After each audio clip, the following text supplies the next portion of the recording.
Comment renforcer ton esprit face à l'adversité? Stoïcisme. Comprends-tu vraiment d'où vient ta force mentale lorsque tout vacille autour de toi, lorsque les imprévus s'enchaînent, que les critiques tombent et que l'avenir semble incertain? Ce moment où tu sens la pression monter, où ton esprit s'emballe et cherche désespérément un point d'appui. Le stoïcisme affirme une chose dérangeante mais libératrice. Ta solidité ne dépend pas des circonstances, mais de l'entraînement de l'esprit. Pourtant, dans le quotidien, c'est l'inverse qui se produit. Tu veux rester calme, mais une parole te blesse. Tu veux garder le contrôle de soi, mais l'anxiété fabrique des scénarios qui n'existent pas encore. À l'extérieur, tu tiens debout. À l'intérieur, tu luttes. Comme si tes émotions décidèrent pour toi, comme si ta propre pensée devenait ton adversaire. Et dans ces moments-là, tu te crois seul. On te dit que tout le monde traverse ça, que le stress est normal, que la vie est dure. Alors tu avances en pensant qu'il n'y a pas d'alternative. Pourtant, une intuition persiste. Il doit exister une autre manière de vivre, une discipline intérieure capable de transformer cette agitation en force mentale stable. Combien de temps encore vas-tu attendre avant d'entraîner réellement ton esprit? La philosophie stoïcienne propose un choix radical, séparer ce qui dépend de toi de ce qui ne dépend pas de toi. Cesser de lutter contre la météo, le passé, l'opinion des autres et investir ton énergie dans tes décisions, tes efforts, ton attitude. La question n'est pas de savoir si la vie te bousculera, mais si tu seras prêt. Car ta souffrance n'est pas toujours un signe de faiblesse, elle est souvent un signal. L'anxiété révèle un attachement au résultat. La colère révèle une attente cachée. La frustration révèle un désir de contrôle sur l'incontrôlable. La maîtrise de soi commence ici. Respirer, créer un espace entre le stimulus et la réponse. Choisir avec raison. Les petites décisions répétées, se lever quand tu as dit que tu te lèverais, agir malgré l'humeur, forgent ton identité intérieure. Épictète l'enseignait avec clarté. Ce qui trouble les hommes, ce ne sont pas les choses, mais les jugements qu'ils portent sur ces choses. Voilà le cœur du stoïcisme.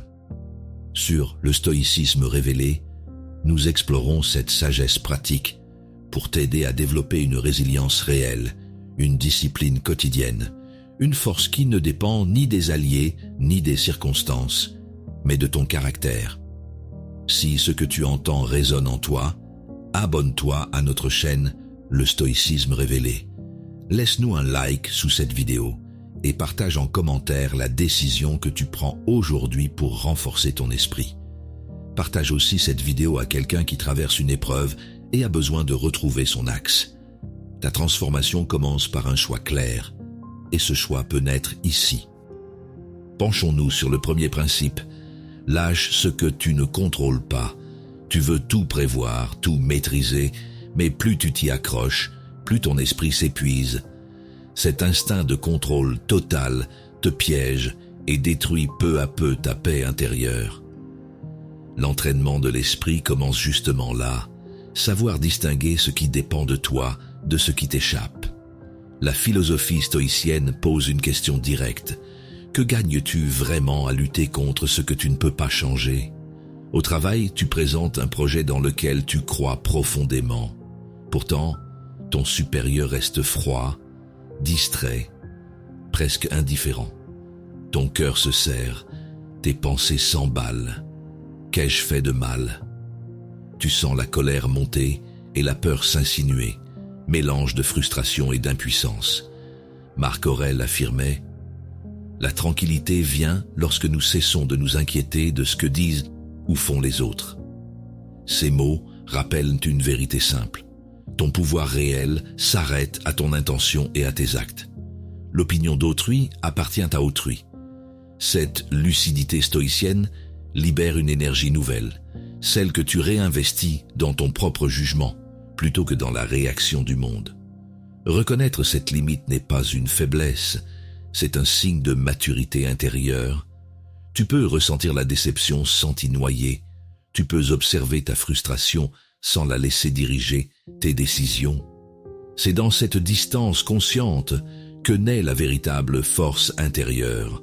Sénèque disait « Le destin guide celui qui consent et traîne celui qui résiste ». En d'autres termes, plus tu veux forcer la réalité à plier sous ta volonté, plus elle t'écrase. Pratiquer le contrôle de soi revient à accepter le mouvement naturel des choses tout en restant maître de tes choix. Cette attitude transforme l'impuissance en sérénité active. Plus tard, dans un contexte familial, une dispute éclate autour d'un malentendu banal. Cette fois, tu respires avant de répondre. Au lieu d'essayer d'avoir raison à tout prix, tu écoutes vraiment. Ton calme surprend les autres autant qu'il t'apaise toi-même. Tu réalises que céder sur l'ego ne signifie pas perdre ta dignité. Tu comprends alors que lâcher prise n'est pas renoncer, mais choisir où placer ton énergie mentale. Tu cesses de combattre les tempêtes extérieures pour bâtir ton équilibre intérieur. Ce premier principe devient un repère constant sur le chemin de la discipline émotionnelle et de la paix durable. Et bientôt, tu découvriras comment revenir pleinement au présent quand ton esprit se disperse encore vers ce qu'il ne peut contrôler. Abordons le deuxième principe. Reviens toujours au moment présent. Ton esprit vagabonde sans cesse. Il revisite le passé, imagine l'avenir, se perd dans des scénarios qui n'existent pas encore. Ce va-et-vient constant t'épuise et te prive de la seule réalité que tu puisses vraiment t'habiter, l'instant présent. Dans tout entraînement de l'esprit, revenir ici et maintenant devient une forme de discipline intérieure. La philosophie stoïcienne t'invite à observer cette fuite mentale et à te demander « Que fuis-tu vraiment quand tu refuses d'être pleinement là ?» Au travail, tu termines une présentation importante et ton cerveau repart déjà dans 1000 suppositions. Ont-ils aimé? Vais-je être jugé? Tes mains sont moites, ton souffle court. Tu revis la scène en boucle comme si rejouer les mots pouvait en changer l'issue. Tu veux te rassurer, mais ton esprit s'accroche au doute, et pendant ce temps, le moment présent t'échappe complètement. Épictète disait « Si tu veux progresser, accepte de paraître ignorant ou stupide sur certaines choses. » Ces mots rappellent une vérité souvent oubliée. La paix naît lorsque tu cesses de vouloir tout anticiper. Le stoïcien ne cherche pas à contrôler le futur, mais à maîtriser sa présence dans l'instant. C'est là que se forge la force intérieure, dans la simplicité lucide du moment vécu avec conscience. Tu ressens parfois cette tension intérieure, comme une corde trop tendue entre ce qui fut et ce qui sera. L'esprit craint de lâcher parce qu'il croit que le contrôle du temps assure la sécurité. Mais plus tu cherches à prévoir chaque détail, plus ton énergie se disperse dans l'illusion du contrôle absolu. Reconnaître cette agitation n'est pas un échec, c'est déjà un retour à soi. Sénèque enseignait « Nous souffrons plus souvent dans notre imagination que dans la réalité. » Revenir au présent devient alors un acte volontaire de maîtrise de soi, ou plutôt d'attention disciplinée. Chaque fois que tes pensées s'emballent, ramène-les à ta respiration, à ce que tes sens perçoivent maintenant. C'est ainsi que le contrôle de soi se transforme en présence apaisée et stable. Plus tard, chez toi, ton enfant renverse un verre d'eau sur le sol. Avant, tu aurais réagi vivement, emporté par la fatigue accumulée. Cette fois pourtant, tu respires avant d'agir et observes calmement la scène comme si le temps ralentissait. Ta réaction change tout. Au lieu d'un éclat inutile, naît un geste simple, essuyé ensemble, sourire compris. Le retour au présent n'est pas une fuite du réel, mais une reconquête intérieure. Il libère ton attention des regrets et des peurs pour la recentrer sur ce qui dépend réellement de toi. Là réside le cœur du stoïcisme. Chaque instant bien vécu renforce ta stabilité mentale et ta sérénité durable. Et bientôt, tu verras comment te préparer avec rigueur tout en lâchant totalement le résultat à venir. Découvrons le troisième principe. Prépare-toi et oublie le résultat. Tu veux que tout se déroule comme prévu, que ton effort soit récompensé, que ton plan aboutisse exactement comme tu l'imaginais.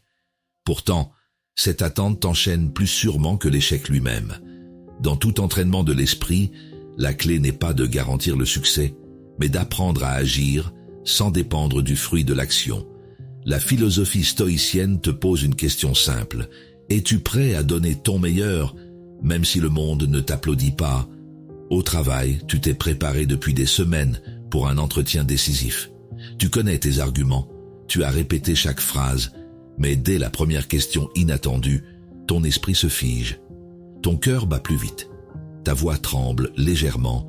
Tu sens la peur du jugement reprendre le dessus. En sortant, tu rumines chaque mot manqué, au lieu d'observer ce que cette expérience t'enseigne. Sénèque enseignait « Ce n'est pas parce que les choses sont difficiles que nous n'osons pas.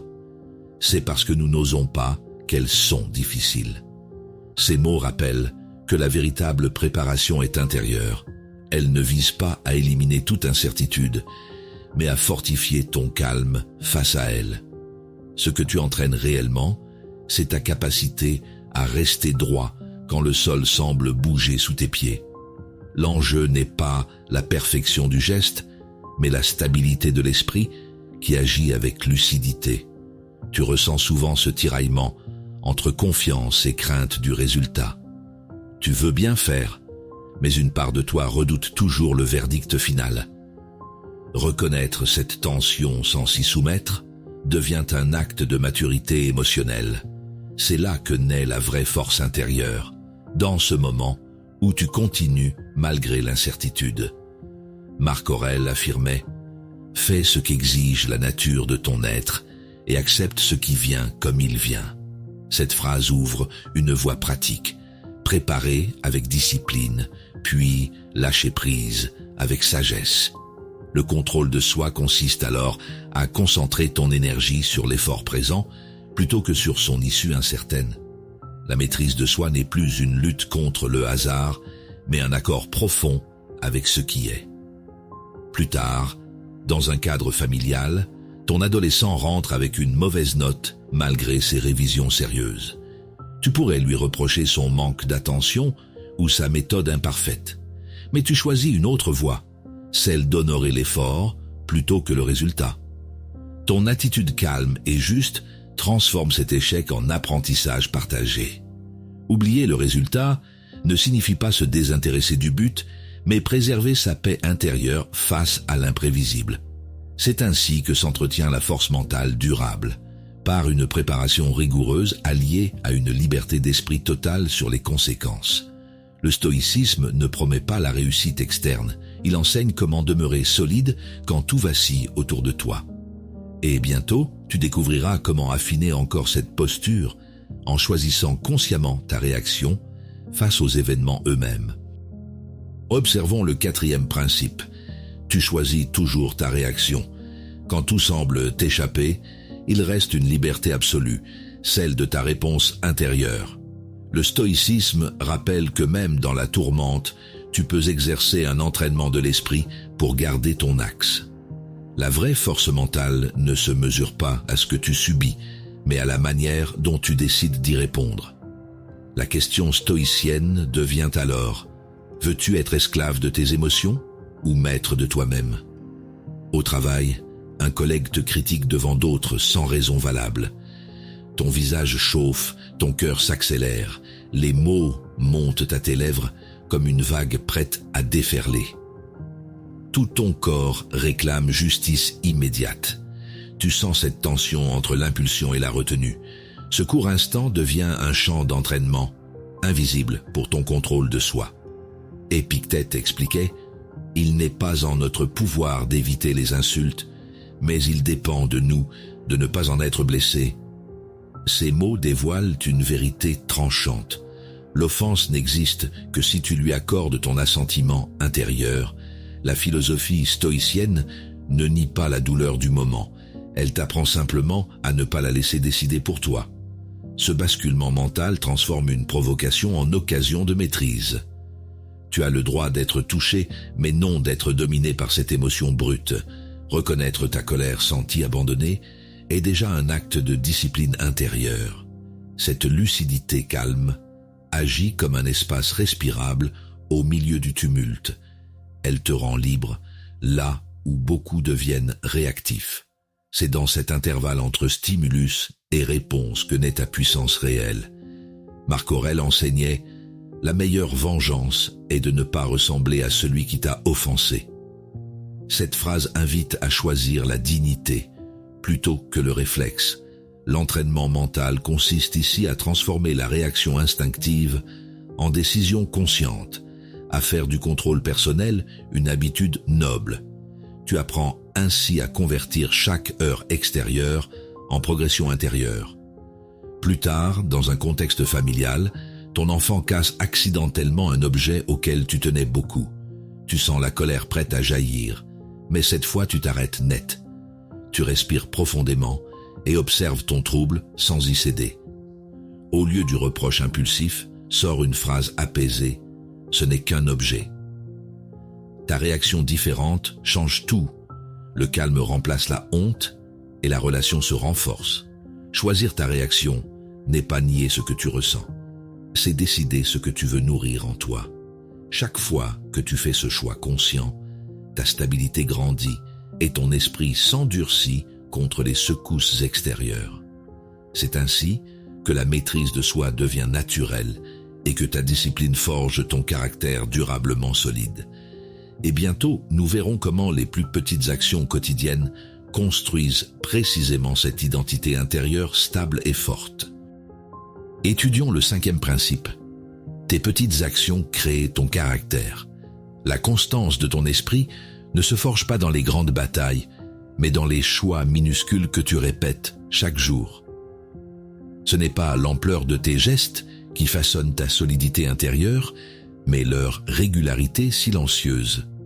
Dans tout entraînement de l'esprit, chaque détail devient un terrain d'exercice pour la vigilance et la discipline.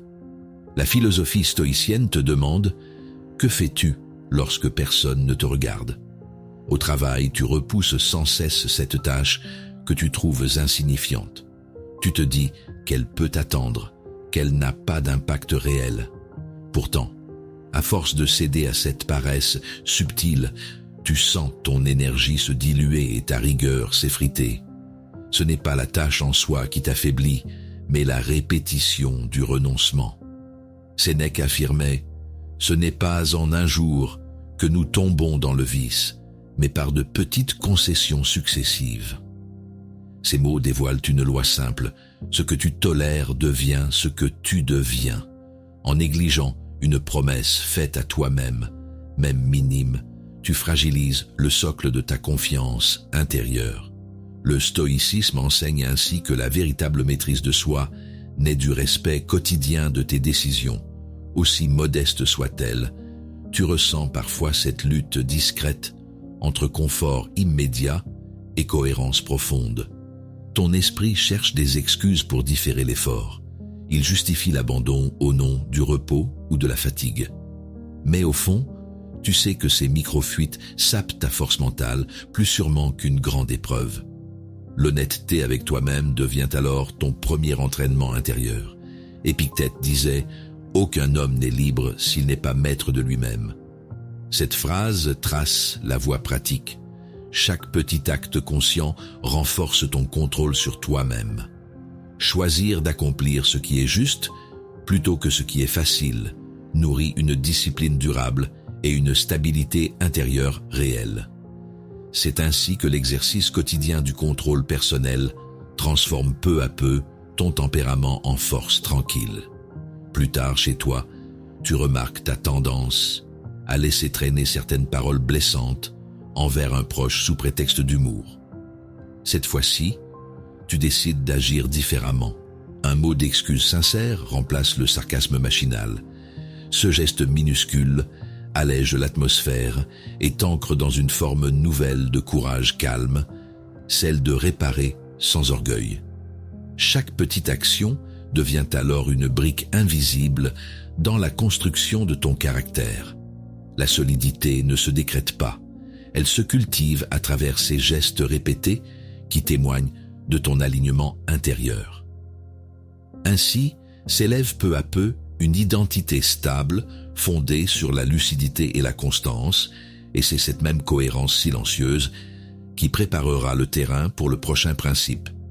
Apprendre à respirer avant de répondre. Passons au 6e principe. Respire avant de répondre. Quand la tension monte, ton corps veut agir avant même que ton esprit n'ait réfléchi. C'est dans ces instants brûlants que se joue toute ta maîtrise de soi.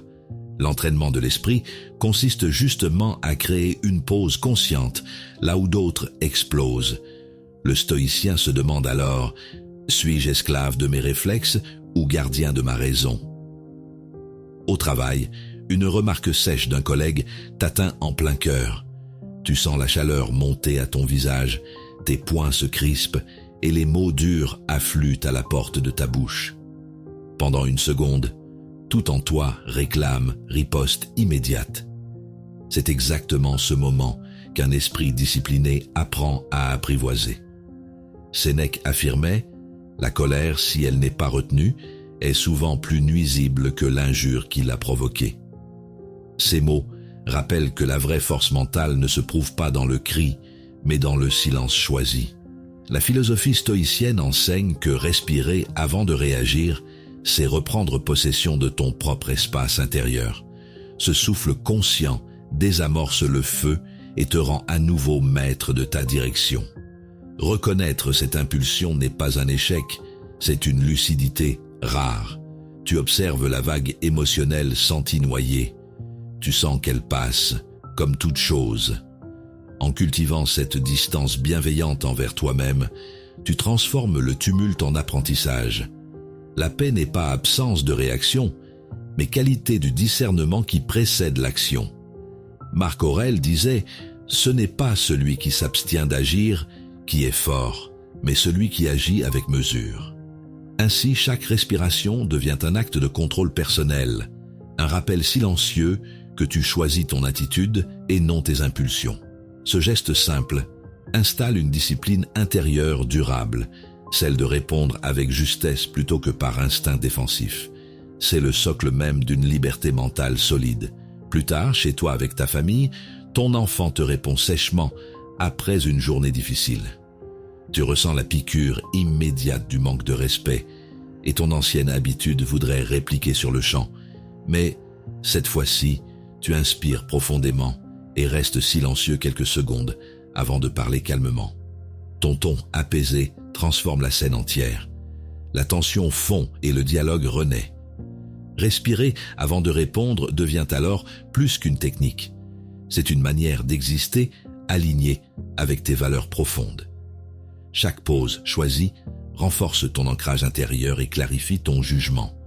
C'est ainsi que se construit un esprit stable, capable d'affronter toute adversité sans perdre son équilibre. Et dans ce calme retrouvé s'ouvre naturellement le dernier principe, décider pleinement qui tu veux devenir. Accueillons le 7e principe. Décide qui tu veux devenir. Chaque jour tu avances sans toujours savoir dans quelle direction ton esprit se construit. Tu réagis, tu t'adaptes, mais rares sont les moments où tu choisis consciemment ton cap intérieur. Pourtant, tout entraînement de l'esprit repose sur cette question. Qui veux-tu être quand le monde vacille? La philosophie stoïcienne t'invite ici à reprendre les rênes de ton propre caractère, à ne plus te définir par ce que tu subis, mais par ce que tu décides d'incarner. Au travail, une promotion t'échappe alors que tu pensais la mériter. La déception s'installe doucement, un goût amer de trahison te serre la gorge. Tu observes ceux qui obtiennent ce que tu convoitais et une voix intérieure murmure « À quoi bon faire autant d'efforts ?» Ce moment précis devient un miroir brutal. Vas-tu laisser cette injustice façonner ton identité ou choisir une autre posture? Sénèque déclarait « Ce n'est pas parce que les autres font mal que nous devons cesser de faire bien. » Ces mots rappellent qu'un idéal personnel ne dépend jamais du comportement d'autrui. Le stoïcien ne cherche pas la reconnaissance mais l'intégrité. Il agit selon ses principes même quand personne ne le voit. Cette fidélité à soi forge lentement une stabilité inébranlable, celle d'un esprit discipliné qui se connaît et se dirige. Tu ressens parfois le vertige du doute. Et si tout cela n'avait pas de sens? Si ta rigueur n'était qu'une illusion face à un monde chaotique? Pourtant, c'est dans ces zones grises que se révèle ta véritable force intérieure. Définir qui tu veux devenir, c'est choisir ta réaction aux événements avant même qu'ils n'arrivent. Épictète enseignait « Aucun vent n'est favorable pour celui qui ne sait où il va ». Décider de ta direction, c'est ancrer ton contrôle de soi dans un but clair et durable. Chaque journée devient alors une étape vers cet idéal choisi, non pas imposé par la société, mais guidé par ta raison et ta conscience. C'est ainsi que naît la vraie discipline, non dans la contrainte, mais dans la clarté intérieure. Plus tard, dans un cadre familial, un proche te reproche ton absence ou ton exigence excessive. Autrefois, ces mots t'auraient blessé ou poussé à te justifier longuement. Cette fois pourtant, tu écoutes calmement, reconnaissant ce qui est vrai sans perdre ton équilibre. Tu décides d'ajuster ton comportement sans renoncer à tes valeurs, preuve tangible de ton évolution intérieure. Choisir qui tu veux devenir n'est pas un acte ponctuel mais une pratique quotidienne.